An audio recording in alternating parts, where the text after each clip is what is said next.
It's 6:14 a.m. and you're standing in a gas station parking lot in the cold, holding a coffee you don't even want. You work the night shift at a distribution warehouse, scanning boxes for 11 hours a night, and your back is hurt for 3 years straight. You have $340 in your checking account and a rent payment due in 6 days. You bought the ticket on a whim, the way you always do, because the jackpot number on the sign outside made you laugh out loud. $185 million. You didn't even check the numbers last night. You were too tired. You pull your phone out now, squinting against the sunrise, and open the lottery app. You type in the 6 digits printed on the crumpled paper in your hoodie pocket. The screen loads for a second too long. Then it turns green. You don't move. A truck idles somewhere behind you. Someone's car door slams. You read the numbers again, slower this time, like reading them faster might make them wrong. They aren't wrong. You are holding the only winning ticket for the second largest jackpot in your state's history, and you are standing in a gas station parking lot in a hoodie that smells like a warehouse. You don't call anyone. Not yet.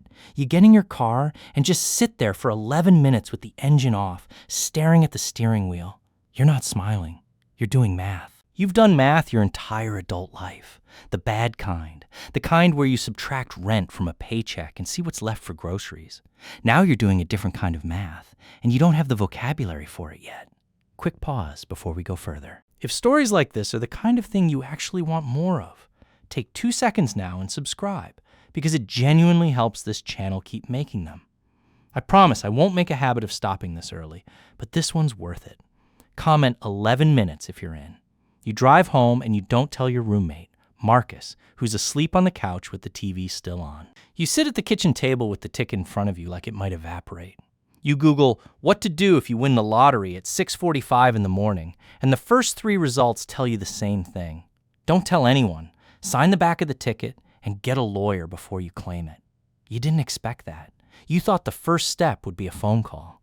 It's actually silence. You wait 4 days before you claim it. Not because you're patient, but because you're terrified.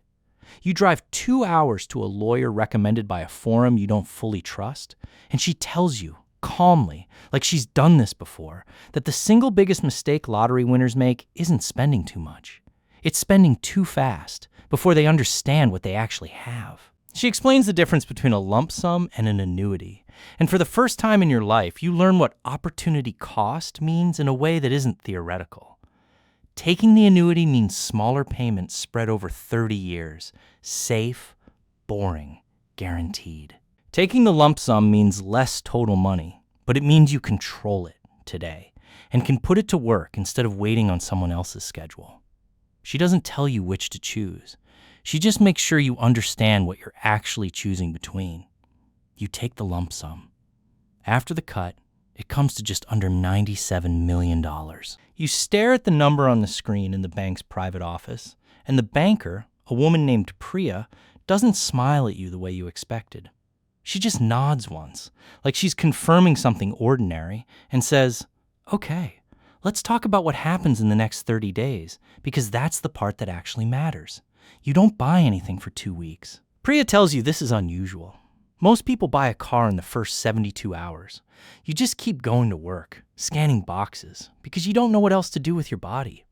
On the 10th day, your supervisor writes you up for being distracted. You almost laugh in his face. You don't quit yet. You're not ready to say the sentence out loud. The first thing you actually buy is boring, and it changes everything more than any car could. Priya walks you through setting up 2 accounts you'd never heard of, one that holds the bulk of the money in low risk, diversified index funds, and one smaller spending account that gets refilled monthly, like a salary you pay yourself. She calls it building a moat around the money so the money outlives your mistakes. You don't fully understand it yet, but you like the phrase. You keep saying it in your head. A moat. 2 weeks in, you finally quit. You don't storm out. You walk into your supervisor's office, the same one who wrote you up, and you tell him you're leaving. He asks if you have another job lined up. You say no. He looks almost concerned for you in a condescending way and tells you the job market's rough right now. You don't correct him. You just shake his hand and leave. You tell Marcus first, before your parents, because he's the one who's been splitting rent with you for 4 years and covering you when you were short. You sit across from him at the same kitchen table and slide your phone across with the account balance visible. He reads it twice. He doesn't say anything for almost 30 seconds. Then he asks the only question that matters to him. Are we okay? Are you going to disappear on me? You tell him no. You mean it, mostly. You buy him something before you buy yourself anything. Not a car, not yet. You pay off his student loans in full, all $61,000 of them, without telling him until it's already done, and you watch him get the notification on his phone at the same kitchen table. He puts his face in his hands. You realize this is the first time the money has felt like anything other than a number on a screen. If you're finding this story useful so far, take a second to hit subscribe. I don't usually stop a video twice to ask, but this channel's been growing because people actually stick around for the finance parts, not just the story parts. If you subscribe, drop the word moat in the comments. I read every one. Your parents are harder.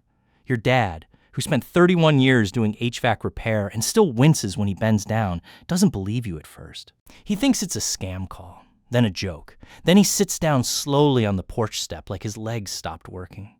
Your mom cries the way people cry when a weight actually lifts, not the performative kind, the kind that comes out sideways and takes a minute to find its shape. You don't just hand them cash. Priya helps you set up a structured gift instead, spread with a tax advisor's guidance, so it doesn't create a disaster on their end either, and you pay off their house outright. Your dad tells you 3 separate times over dinner that he doesn't know what to do with his hands anymore now that he doesn't have to worry.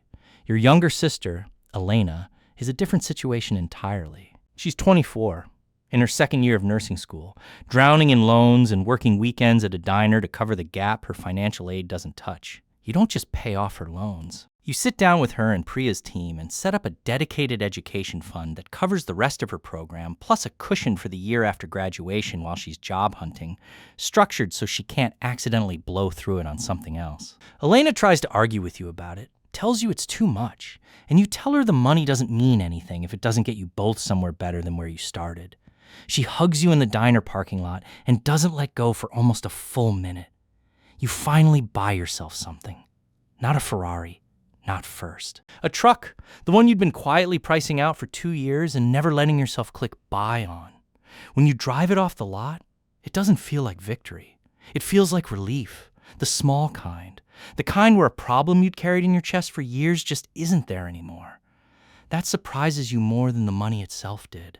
3 months in, you make your first real mistake. A guy you knew from high school, Danny, reaches out of nowhere with a guaranteed investment in a friend's restaurant chain.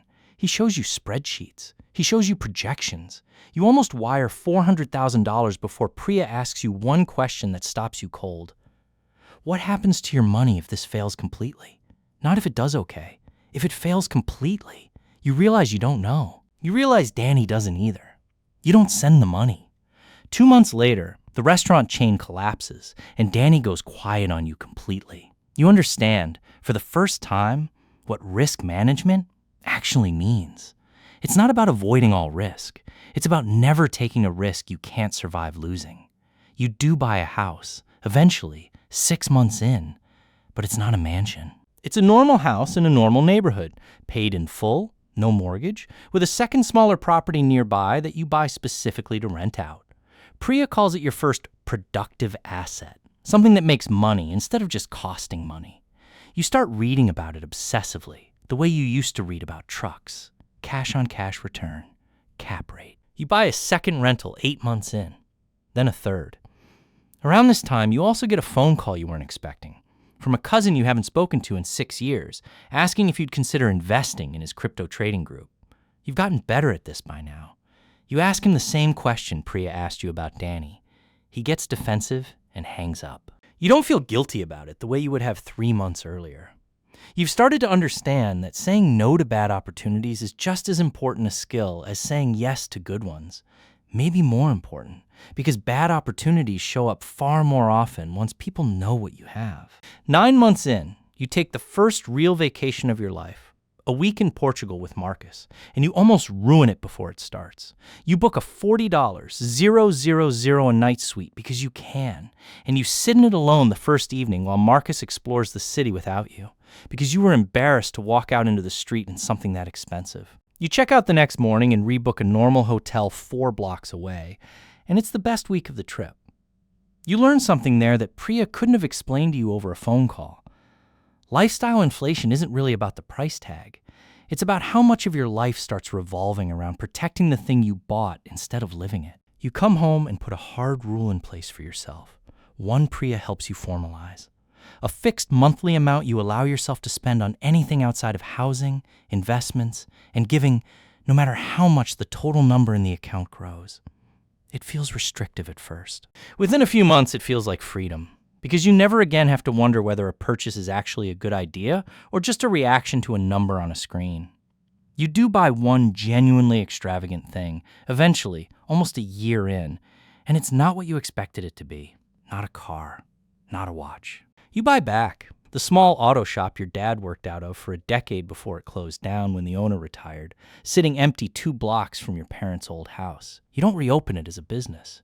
You just fix it up, put a bench and a coffee machine in it, and give your dad a key. He goes there most mornings now, just to tinker with an old motorcycle engine he's had in the garage for 15 years and never had time to touch. It costs you a fraction of what a supercar would have.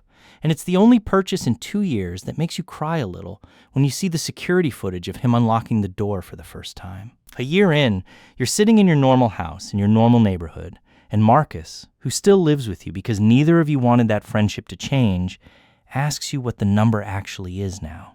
You check. Between the index funds compounding quietly in the background and the rental income and the untouched principal, it's grown, not shrunk, even after everything you've spent and given away. You didn't get richer by spending less. You got richer by understanding what the money was actually for before you touched it. You still work, oddly, not the warehouse. You started helping Marcus's cousin, who runs a small landscaping company, get proper books and financing for the first time, mostly because you find it genuinely interesting now, watching someone else's numbers behave the way yours finally do.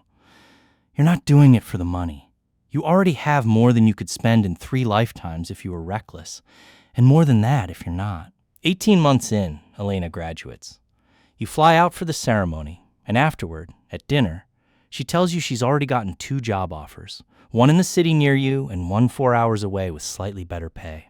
You catch yourself wanting to tell her to take the one near you, and you stop yourself halfway through the sentence. You realize the money gave her a choice you never had at her age, and the whole point of giving it to her was so she could make that choice herself, not so you could make it for her from a distance. She takes the job 4 hours away. You're proud of her for a reason you can't fully explain, and it has nothing to do with the money at all. Late one night, almost exactly 2 years after the gas station, you're sitting on your normal porch on your normal street, and you think about that 11 minutes in the car with the engine off, doing math you didn't have words for yet. You didn't become a different person that morning. You just got handed a tool most people never get to hold, and it turned out the tool didn't care about you at all. It only ever did what you told it to do. The people who lose everything are the ones who never stop to ask what they're actually telling it. You did. That's the only part of this story that was ever really up to you.